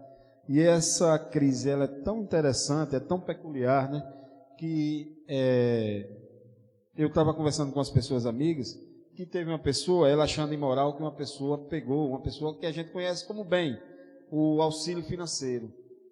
Aí essa pessoa que a gente tem conhecimento que era uma pessoa bem, mas essa crise, ela é tão desgraçada, digamos assim, que essa pessoa, em meio a essa crise, que é uma pessoa que vive de prestação de serviço, de não sei o que, ela quebrou. Se desequilibrou. Ela se desequilibrou. Então, ela necessitava desse auxílio nesse momento, essa pessoa. Se for antes da pandemia, ela tiraria um carro zero na hora. Mas depois ela se apertou tanto que ficou sem a condição. Então, teve esse julgamento de moral, na moral, tal, mas é como o Wanderson diz. Então, tem pessoas que não conseguiram e não vão conseguir se reerguer nesse momento, né? Nesse momento. A gente está chegando já a um horário já avançado, né? A conversa está boa. Pai, passou rápido. Passou rápido. Vai dar 6 horas já, caramba. Mas eu só tenho a agradecer ao nosso amigo aqui, Max, cientista de dados, professor universitário e também técnico lá, né, faz parte da equipe que trabalha na TI lá, nas informações de dados da Secretaria da Fazenda do Estado. Então eu só tenho a agradecer. Mas primeiro eu vou deixar, né, os agradecimentos finais com o nosso irmão Wanderson. Depois, Max, aí você pode fazer as suas considerações finais. E, por último, é o nosso reverendo pastor José de Jesus, irmão. Amém. Eu quero agradecer a Deus, primeiramente, né, por esta grandiosa oportunidade de poder estar aqui, né, tendo essa conversa, esse bate-papo tão agradável com o nosso querido professor Max, nosso pastor José, nosso irmão Fábio, tendo você aí, né, como nosso espectador, acompanhando a nossa conversa. Espero que o assunto que nós aqui abordamos tenha acrescentado ao seu conhecimento e tenha contribuído para a sua vida como indivíduo social, como crente, né, e Deus assim possa continuar lhe abençoando. Quero agradecer mais uma vez ao nosso querido Fábio André pelo convite, pela oportunidade de estar aqui contribuindo para essa programação. agradecer ao nosso querido pastor José pela confiança e ao nosso querido professor Max. Foi uma honra, Max, poder trocar essa ideia, conversar um pouco com você nessa oportunidade. Saio daqui, construir um pouco mais no meu conhecimento depois de lhe ouvir. Deus continue lhe abençoando, seja sempre esse cara dinâmico e cheio de graça, de conhecimento para acrescentar a vida das pessoas. Deus abençoe. Só gostaria de dizer a Wanderson que ele não tem que agradecer nada, porque ele já faz parte daqui. Então, não fique tirando seu corpo fora não, que você é parte desse grupo aqui. Nosso amigo aqui, o professor Max Castor Rodrigues, como eu já disse, é um técnico da Secretaria da Fazenda, né? E ele também é professor universitário em Ciências de Dados. Max, só tenho a agradecer a você. Eu que agradeço, né, ao meu amigo Fábio, amigo de longas datas, né? A oportunidade, Wanderson, pastor José de Jesus, esse bate-papo, né? Poder contribuir um pouco com a sociedade em geral, né? Não só a sociedade da igreja aqui, mas eu sei que o programa tem uma amplitude muito grande, né? Trazer um pouco de informação, como eu falei lá no início, né? E dentro de um bate-papo leve, sem culpados, né? Eu acho que o momento é da gente procurar soluções. Não é um momento fácil, eu desde o início venho sempre dizendo isso, né? Cada ação tem uma reação instantânea, né? É como um jogo, né? Você move uma pedra, ele já tem uma nova configuração. Mas assim, eu acho que a gente já esteve mais longe, a gente está saindo disso. Max, quando? Não, a gente já esteve mais longe, né? Lá atrás estava bem pior. Hoje já temos alguns lampejos de vacina, né? De remédios, isso é muito bom. Por mais que não seja para amanhã, mas isso é muito bom. Mas a gente tem que se manter seguros, né? E até chegar a essa solução definitiva, manter os que amamos seguros também. E é isso, gente. Só tenho a agradecer a vocês e a oportunidade de mostrar um pouco do que eu vivo, né? Do meu conhecimento, né? Do que eu venho apresentando aí, né? Esses dados que eu vim mostrar a vocês são públicos, né? Como eu digo a Fábio, eu tenho muita facilidade em procurar as coisas e tabular as coisas. E às vezes eu fico até agoniado, né? Que eu vejo a pessoa tá lá falando, gente, tá aqui, o dado tá aqui, já foi disponibilizado. Mas meu trabalho hoje é isso, eu vivo disso, né? De pegar o que a gente não entende muito bem e transformar numa informação palpável. E é isso, só tenho a agradecer. Muito obrigado mesmo e a todos os telespectadores, né? Amém. Queremos agradecer a Deus por esta oportunidade e também aos nossos amados aqui, Fábio, André, e por esta iniciativa boa, também ao nosso Wanderson aqui, aos nossos amados irmãos aqui. E nesta tarde foi uma tarde de café com palavra, foi muito bom, né? Que coisa boa, já que o Senhor tem esta facilidade de ver as coisas, eu quero dizer que Jesus está de olho em você. E você é importante para o Senhor Jesus. A sua alma tem sede de Deus. E muitas vezes você corre de um lado para outro procurando algo para preencher um vazio que existe aí dentro. Mas Jesus, Ele pode preencher todo este vazio. Agradeço a Deus por você estar aqui. Você está aqui no púlpito, no altar da igreja do Senhor junto conosco, né?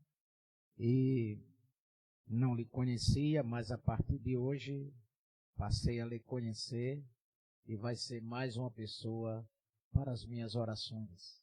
Que Deus lhe abençoe e quando puder nos fazer uma visita, agora está esse negócio aí, mas quando puder nos visite aqui, que para nós será uma alegria, e entregue sua vida para Jesus, porque Ele tem coisas grandes e firmes para realizar na sua vida. em nome de Jesus. E quanto a esta situação que estamos vivendo, Deus, Ele é o sabedor de todas as coisas, porque a Bíblia diz que do Senhor é o céu e a terra e toda a sua plenitude. Se Deus quiser dar um basta, num piscar de olhos, tudo isso desaparece e o nome do Senhor será glorificado. Amém? Deus abençoe os nossos ouvintes e continue sempre ligado conosco, em nome do Senhor Jesus. Amém. Vamos. Senhor Jesus, Pai querido e santo, nesta hora, meu Deus, que, aqui falamos, Senhor, algo que creio que ajudou muita gente, Senhor.